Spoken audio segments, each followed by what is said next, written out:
Jeffrey Cole, let's talk about sex and violence in the medias. What is the situation for each media at this time? Is it worse or not compared to before? It always changes. It's always different for different media. Let's talk about them for a moment.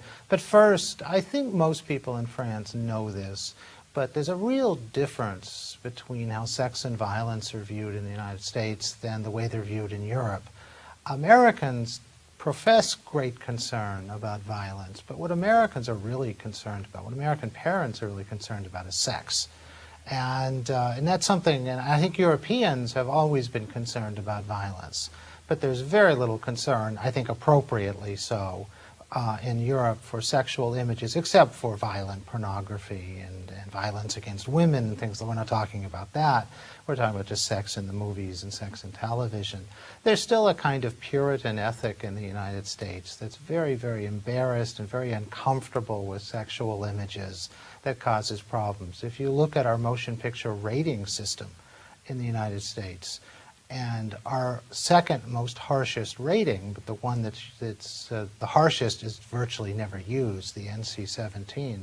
Our harshest rating that's used is the R, and violent films, very difficult, but some violent films are rated R, but most things get rated R for sex.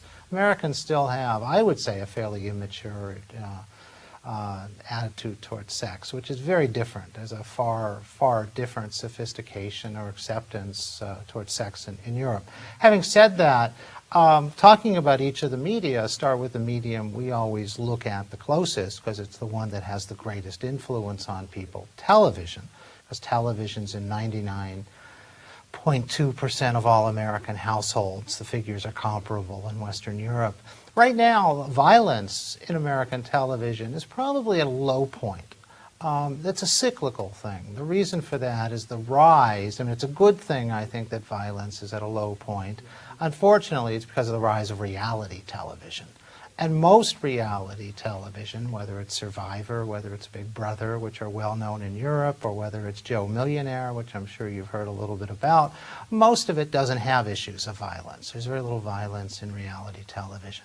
We also, a format that's at its high point in American television right now is character-driven dramas, shows that you probably know a little bit about, NYPD Blue, Law and Order, shows like that that really focus on characters and may deal with criminal acts, but you don't see the violence. So in television right now, there's less violence than there's been for a long time because we don't see many police shows at the moment, and we have a lot of reality.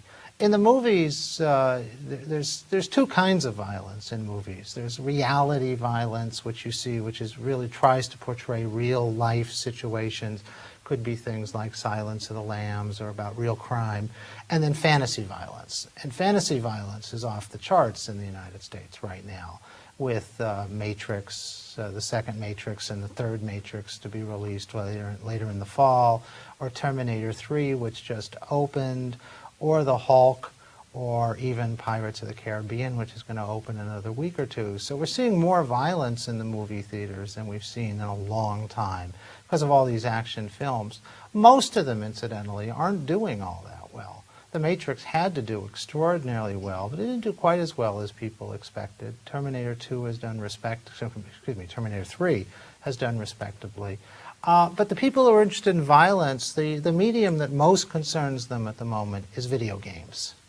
And video games, I mean, some of the games themselves are really paradigms of violence. They involve shooting people, tracking people, hunting them down. And we have some pretty graphic and violent video games at the moment. So most of the concern has been in video games. A little less in film, and at the moment, not much in television. But that all does change fairly rapidly. All right.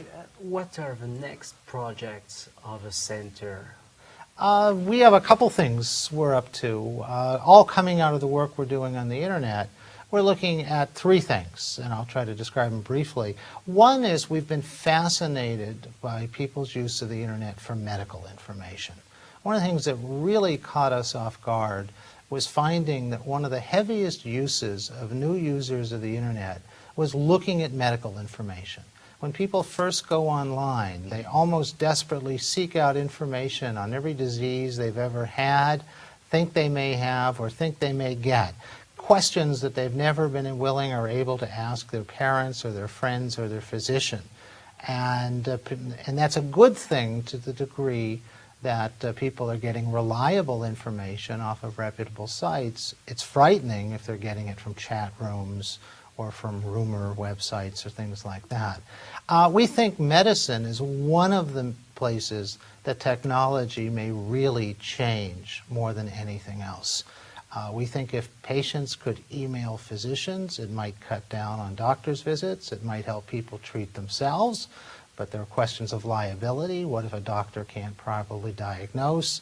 Should doctors be paid for answering emails from patients? What happens when patients come in to see a physician and have information on the internet? Sometimes they become an effective partner with their physician in their treatment. Sometimes they think that they know better than the physician and demand things that aren't in their own best interest. So we're really interested in how medicine may change because of technology. Second thing we're focusing on, partially because we're based in Southern California, is intellectual property. Really fascinated about how intellectual property attitudes are changing. My own belief is that the current business model of the music industry is already dead. The notion of going into stores, buying CDs, taking them home and playing them, that's pretty much over. I'm not saying the music business is over. There are lots of other ways to support themselves through touring, through merchandising, but we think that downloading really has changed the music business. And I'm fascinated by the fact that I suspect this is true in France, but let me focus on what I know. If you ask an American teenager, is going into a record store, taking a CD, putting it in your jacket, and walking out of the store a bad thing, almost all of them will tell you it is. They'll say it's wrong, hopefully because it's just wrong to steal. They'll say they don't steal because hopefully the first reason will be it's wrong. But they may also not steal because they can get caught.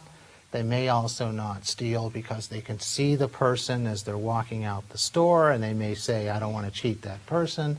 And there's also a sense that goods, that packaged goods, really do have a value. But if you ask that same person who will tell you that walking out of a record store is stealing, if you ask them, is downloading that music and putting it onto a CD yourself stealing, virtually none of them will say it is. And we're really interested in this attitude and why people feel comfortable downloading music, why they feel that CDs have been overpriced, why they can justify this, and how it may change the movie business. So, because movies are the only thing protecting the movie business from what the music business has faced has been bandwidth, how long it takes to download and the quality. So we're really interested in intellectual property, why attitudes to protect it are changing. We see that there's never been a technological solution to protecting copyright.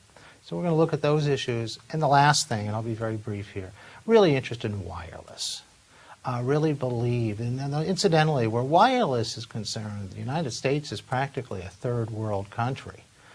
Whereas you're using your mobile phones in your subways in Paris, and you're using them to access the internet, and you're using them to send SMSs. In the United States, we can barely get our cell phones to work above ground for voice communication. But I think eventually wireless is going to become one of the ways we do lots of purchasing. It's going to become one of the ways we get much of our information, and it's going to be a way to connect people in a way they've never been connected before, so we really want to understand wireless. So those are a couple of the things we're looking at. I should just add also, we haven't formed a project here, but in the war, the war in Iraq, which we don't have to talk about, but which caused what seemed to be very temporary problems between our two countries, fascinated by the role of technology in war and how, not in fighting the war, but how soldiers on the front were communicating instantaneously with their families. And we think there's something very, very important and new there we're going to try to look at as well. Thank you very much. Oh, my pleasure. Thank you very much. Be happy to come to Toulouse anytime to talk about these issues. In the name of university for this interview. Oh, thank you so much. Thank you, Patrick. Nice to be here.